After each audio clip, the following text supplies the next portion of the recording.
오늘 새벽에 우리가 붙들 하나님의 말씀은 시편 137편 1절 말씀입니다. 137편은 표제어가 없습니다. 그래서 저자가 누구인지, 배경이 어떠한지, 그리고 어떤 연주 방식으로 이 시를 노래해야 하는지가 적혀 있지는 않습니다. 그런데 내용을 보면은 이 바벨론 포로로 인한 고통, 그 시대의 암울함이 나와 있죠. 그래서 저자에 대해서 어느 정도 추정을 할 수는 있겠습니다. 바벨론 포로 말기에 어느 한 무명의 시인이 이 노래를 기록을 했고, 그리고 아마 바벨론 포로 귀환 후에 예루살렘에 돌아와서 수정을 거쳤을 것으로 학자들은 보고 있습니다. 이래서 사실은 바벨론에서의 그 참담한 현실, 그 시대상을 말하고 있습니다. 먼저 1절을 제가 다시 한번 읽겠습니다. 우리가 바벨론의 여러 강변 거기에 앉아서 시온을 기억하며 울었도다. 여기서 바벨론이라고 되어 있는데 히브리어로 바벨입니다. 바벨이라 하면은 기억나는 성경의 사건 있지 않습니까? 우리가 불나면은 119 불러야 되죠. 창세기 11장 9절에 바벨이라는 단어가 나옵니다. 바벨탑을 쌓은 사건이죠. 홍수 후에 하나님께서 이 땅에 흩어져서 편만해서 그렇게 살아가기를 하나님께서 명하셨죠. 그런데 하나님께서 더 이상 홍수로 멸하지 않겠다라고 했는데 하나님의 말씀을 믿지 아니하고 하나님을 대적하기 위하여서 흩어짐을 면하자라고 하면서 거대한 탑을 쌓아 올렸습니다. 그 탑은 절에 가 보면은 탑 있는 그런 탑이 아니라 성읍 전체를 이렇게 다 쌓아 올렸다. 탑 모양으로 쌓아 올렸다. 이렇게 보기도 합니다. 그래서 하나님께서 흩으신 것이죠.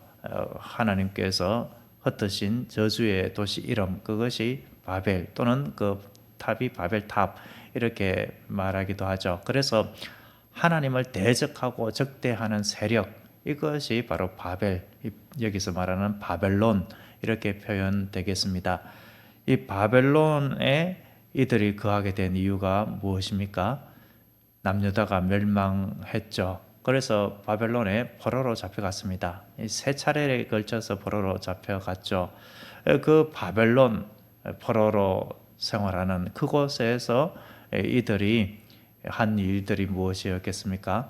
애굽의 강제 노역을 당하듯이 그런 강제 노역을 하는 고통스러운 일상을 보내지 않았겠습니까?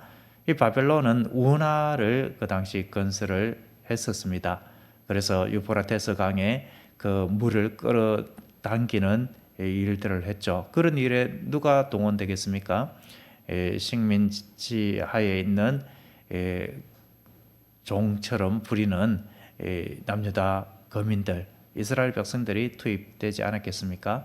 이 바벨론 여러 강변에 앉았다라는 이 표현을 볼 때에 포로 신분이기 때문에 도시라든지 성읍에서는 거주할 수가 없었고, 이 바벨론의 여러 강, 예를 들면은 유브라테스 강, 티그리스 강, 그발강, 올레강 이런 강과 그 주변에 운하 이런 주변에 이스라엘 백성들이 거주하면서 강제 노역을 하다가 잠시 쉴 틈에 쉬었거나 아니면은 하나님 앞에 그래도 기도해야지라고 하면서 기도하거나 찬송하거나 혼자 성경 말씀을 묵상하거나 그들은 머리에 모세오경이 다 들어가 있기도 하니까 그렇게 강변에 앉아 있을 수가 있을 것입니다.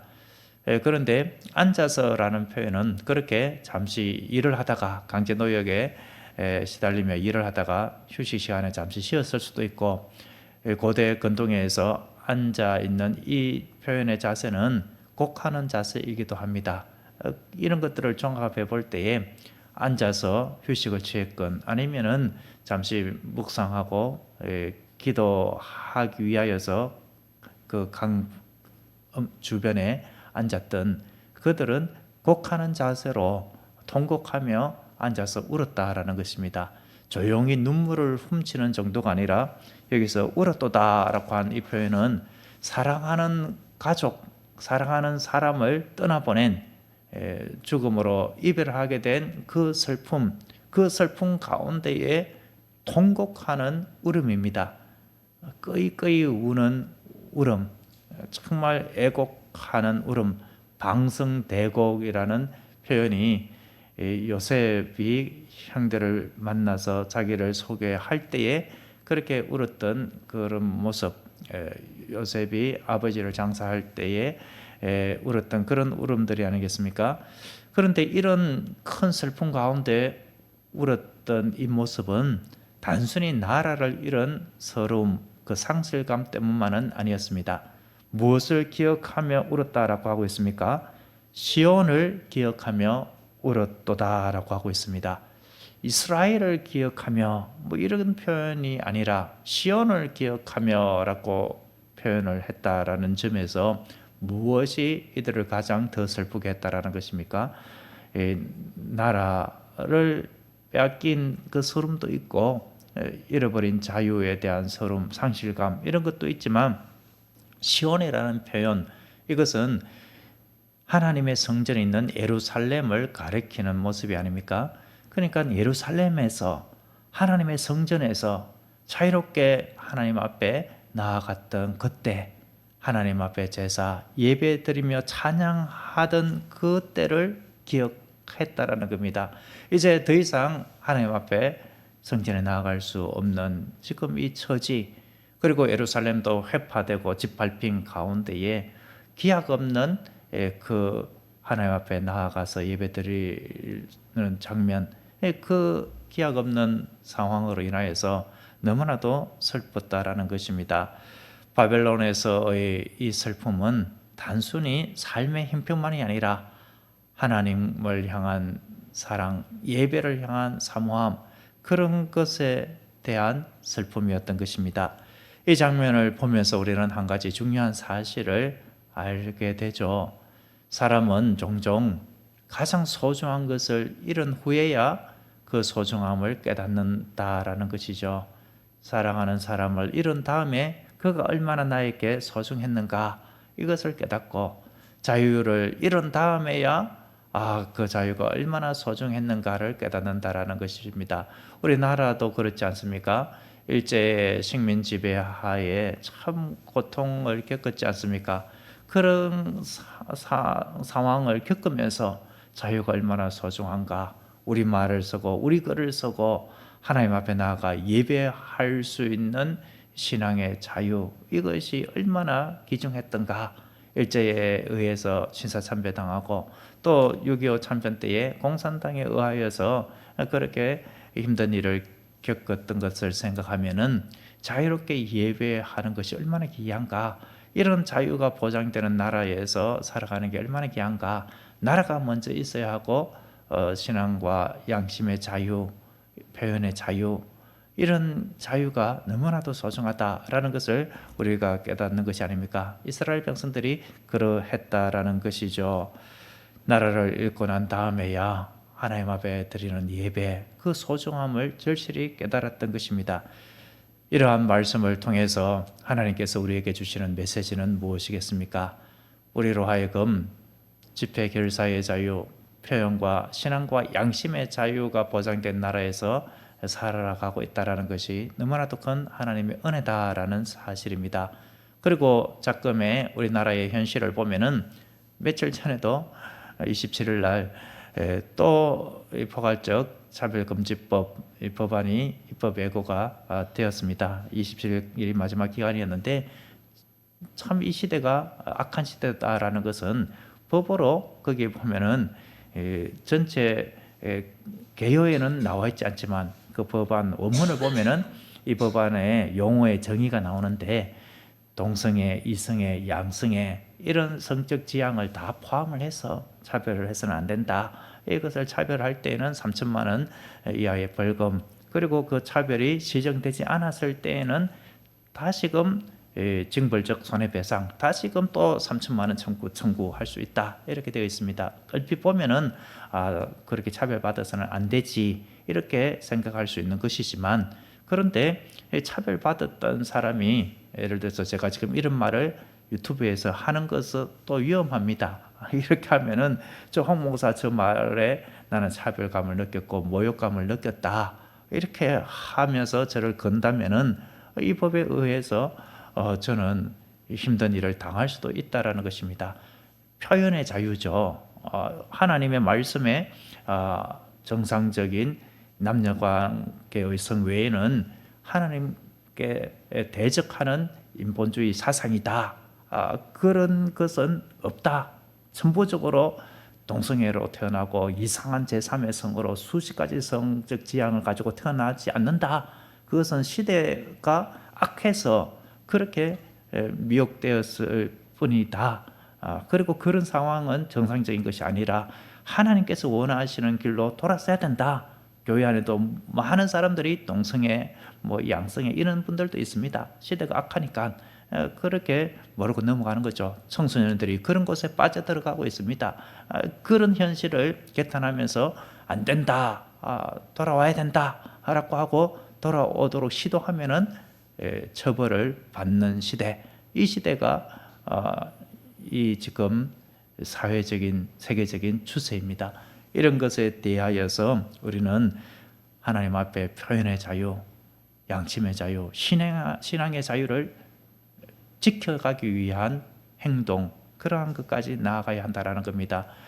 지금 힘들게 이렇게 표현의 자유인데 다른 법의 조항을 걸어서 그보다 더 큰 죄를 지은 혐의가 있는 분은 불구속인데 즉각 구속시키고 감옥에 있는 목사님도 있지 않습니까? 이러한 참담한 현실 앞에 우리는 하나님의 법, 하나님의 말씀을 불온하게 여기는 이 시대적인 사상, 가치관, 여기에 대항해서 하나님의 법, 말씀을 지켜나가기 위하여 힘써야 한다라는 것입니다. 두 번째로 우리는 하나님 앞에 자유롭게 예배하고 기도하고 찬양할 수 있는 이 시간을, 이러한 때를 귀하게 여겨야 하겠습니다. 아프리카의 그리스도인들을 보면 몇 시간씩 찬양하고 예배하는 모습, 기도하는 모습, 이런 모습을 종종 보지 않습니까? 3-4시간 예배해도 지치지도 않습니다. 그들의 고요한 그러한 정서 때문이다라고 할 수도 있지만 그 이면에는 예배에 대한 사모함, 하나님에 대한 은혜, 그 감사와 기쁨, 그런 것들이 있었기 때문이 아니겠습니까? 북한에서는 우리처럼 자유롭게 예배할 수도 없고 성경 읽을 수도 없고 소지할 수도 없고 그렇게 하다가 걸리면은 처형당하는 그 힘든 성도들이 아닙니까? 숨어서 목숨 걸고 예배하는 이들이 저 북한의 우리 동포 그리스도인들입니다. 그런데 우리 한국 교회 실정을 보면은 어떻습니까?